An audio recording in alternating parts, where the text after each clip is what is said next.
Ang buhay ko kasi, hindi lang parang candy. Enge, enge. Chupi, basura, pan, dust pan, ano pa.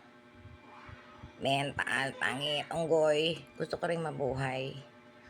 So, kanya-kanya tayo ng paninindigan. Sa inyo yan, hindi ko alam yan. Sign up, lalo na sa pamilya namin, lalo yung mga parental yours, my PG.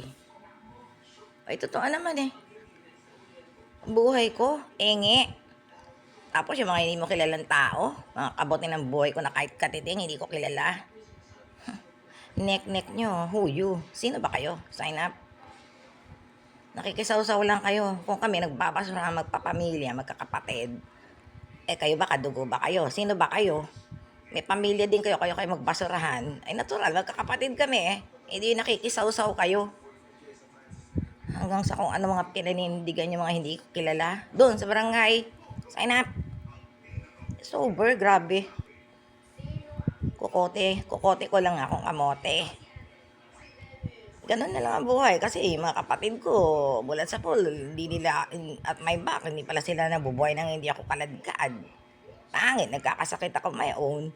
O kung saan umaangat yung mga pagkatao nila. Ganun naman sa pamilya namin, lahi namin yan eh. Side by side ng lahi namin eh, sila Ate Beth. Sinong pantakat din ang katatawanan na kapatid. Sila mismo, kinukwento nila si Ate Lourdes o pero sa mga ate, pare-para mga rest in peace na. Ganun lang yun eh. May kapatid kang patay gutom. Pangit, mga pangit. Hindi ako pangit, mga pangit lang ako. May own bisyo ko at yung mga sarili kong depression, mga hopelessness. And then, kung saan sila umaangat sa pagkatao nila, uy, at me, basihan. Ako wala niyan. Artificial nga sa utak, ayaw na ayaw ko yan eh. Artificial sa tulog, ayoko rin yan. Gusto ko lahat natural, normal. Kasi pansamantala yan eh. Ano lang yung binibitbit mo sa utak mo. Kamote. Yung sa sarili, mawala man lahat yan. Nandiyan ka pa rin. Kahit hindi kumpleto yung pagkatao mo, natatakang ka na.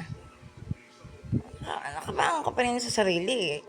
Kaya mo mag-isa, lumaban sa buhay. Importante pera, may hanap buhay, hindi kangkungan, sariling kakayanan. Paritoke, kasi sa panahon ngayon, parang pangit, sasakit na yan. Ang respeto dyan, walang halaga kahit ang pagiging isang ina. Parental signing off.